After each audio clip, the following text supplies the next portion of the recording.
When people talk about those labeled as savages, the image usually pops up of half-naked bodies fighting mosquitoes in a humid jungle. But there are communities shaped in the extreme opposite, places where the thermometer plunges to -70 degrees Fahrenheit, and hunting means battling air so cold it cuts through your skin. Among them are the Yagan, former inhabitants of Tierra del Fuego, an archipelago marking the southern tip of South America, at the doorstep of Antarctica. The landscape there offers no massive tree trunks or stifling heat. Instead, there are islands of bare rock, jagged fjords, and cold peatlands, swept by a restless wind. Firewood is scarce, yet accounts from 18th century expeditions describe men, women, and children wearing only strips of animal hide, warmed by small fires whose flames, seen from the sea, flickered like distant lighthouses.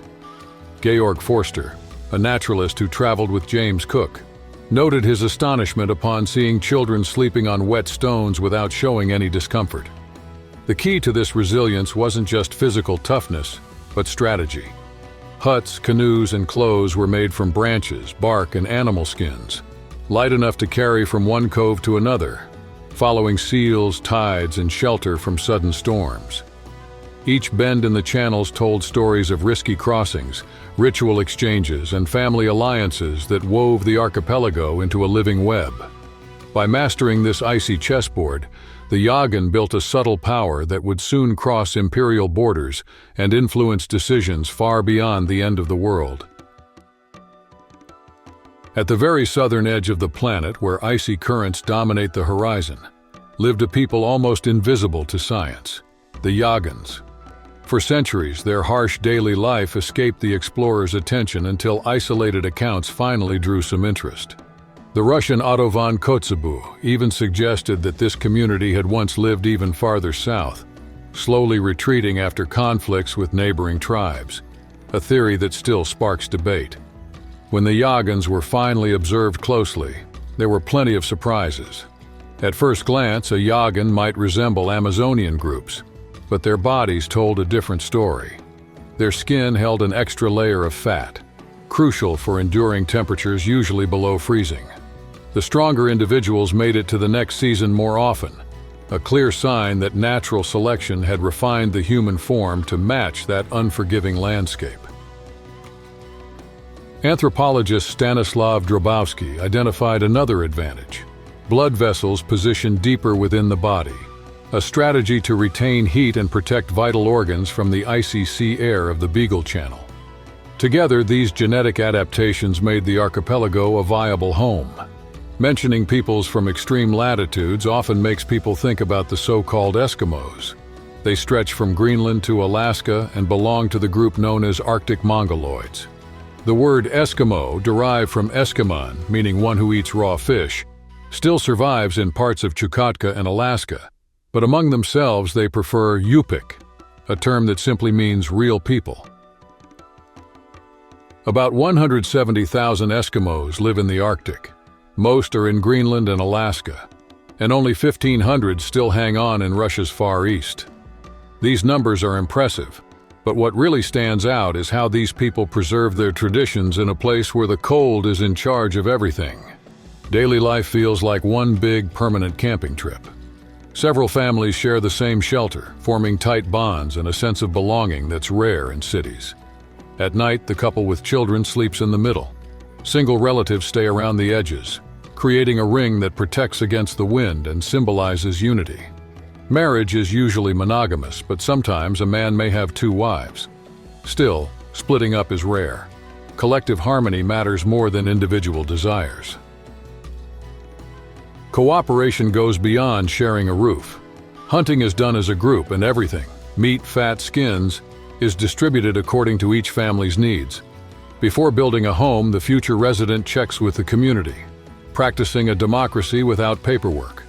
Anyone who prefers living alone can do so, but they know that during hard times, neighbors will call them over to eat. Those who've had luck share with those who haven't. This support network covers every detail of daily life. If someone finds something lost on the ice, they can keep it. This simple rule prevents conflicts. When fishing fails and supplies get tight, Another invitation comes along to balance things out again. Between snowstorms and seemingly endless nights, survival depends less on individuals and more on the community's pact. And it's this logic of solidarity that keeps Eskimo culture alive beneath the harsh ice. Have you ever wondered what it would be like to live somewhere temperatures drop below zero and night lasts for months? Among the Eskimos, everything revolves around immediate survival, and that guides every decision. There are no councils or courts. Conflicts get solved right away in front of everyone, because keeping harmony is a life or death issue under an icy roof. Local dialects don't even have swear words. The vocabulary reflects the urgency of avoiding friction, and crime is rarely talked about. On the rare occasion of a homicide, the rule is blood for blood.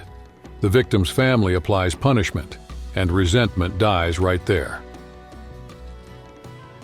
Inside homes, traditions carry more weight than the wind cutting through the tundra. A young woman marries only if her parents and brothers give the green light. If there's disagreement, she stays in her original igloo. There's also a custom where the groom kidnaps the bride, but always with her parents' consent, in a silent agreement between clans. The ceremony skips any fanfare. Just the girl's belongings and her new home are enough. From then on, she submits to her husband and especially to her mother-in-law, having almost no say in decisions. The husband can scold her for any mistake, but paradoxically, children are never punished.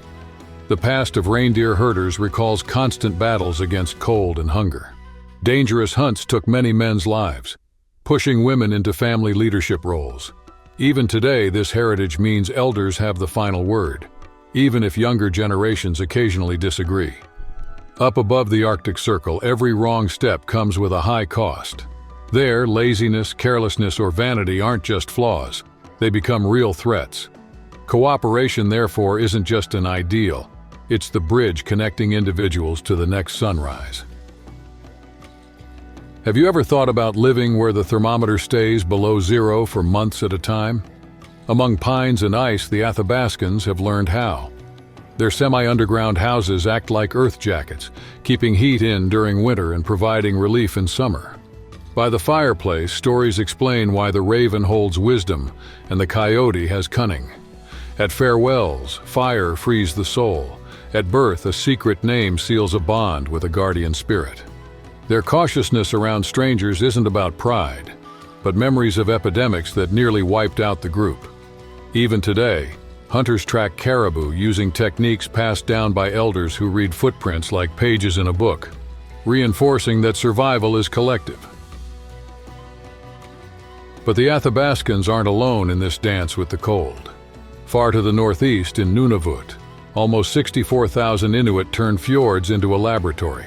They carved the first sunglasses out of bone, designed snowshoes that float over soft snow, and created kayaks that inspire modern surfboards. With an average age of just 24, their youth fuels adaptation. Tradition and innovation walk hand in hand.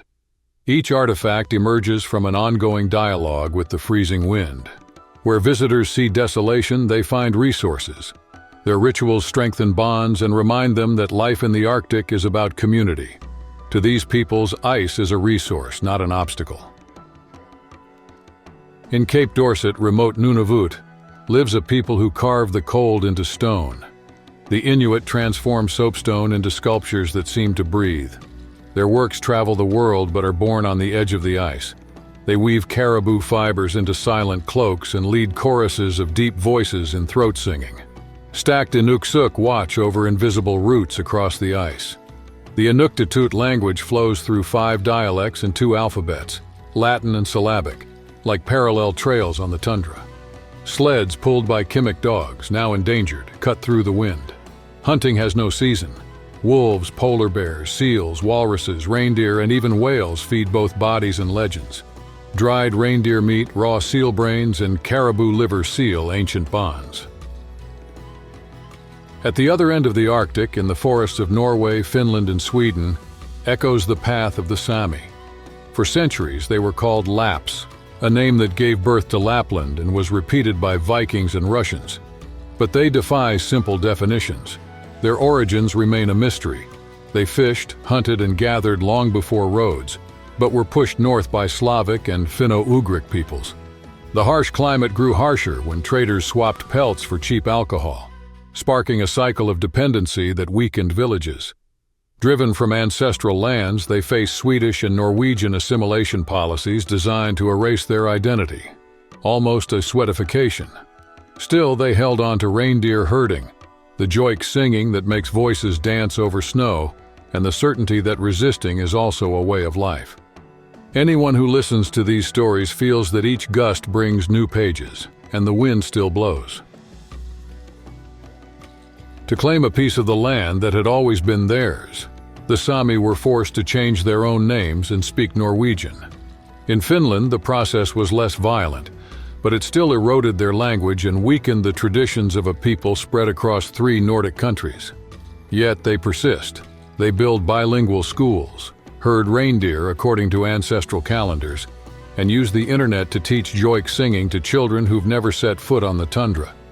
It's a daily struggle against the uniform current of streaming and fast food culture. Now cross the Atlantic with me to Alaska and meet the Tlingit, whose tenacity wounded an empire. For almost 2 centuries, every bay, forest, and fjord became a trench against Russian expansion.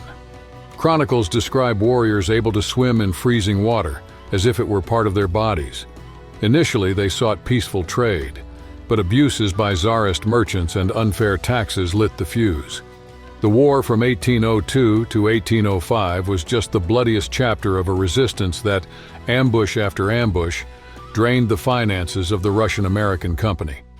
In 1867, the Tsar chose to sell Alaska to the United States, rather than maintain an uncontrollable frontier. Today, Sami and Tlingit continue to face a less visible enemy, the risk of disappearing into the digital noise of the 21st century. Their stories prove that identity isn't folklore, it's territory in motion. If we want these voices to keep echoing, we need to listen, share, and protect each story.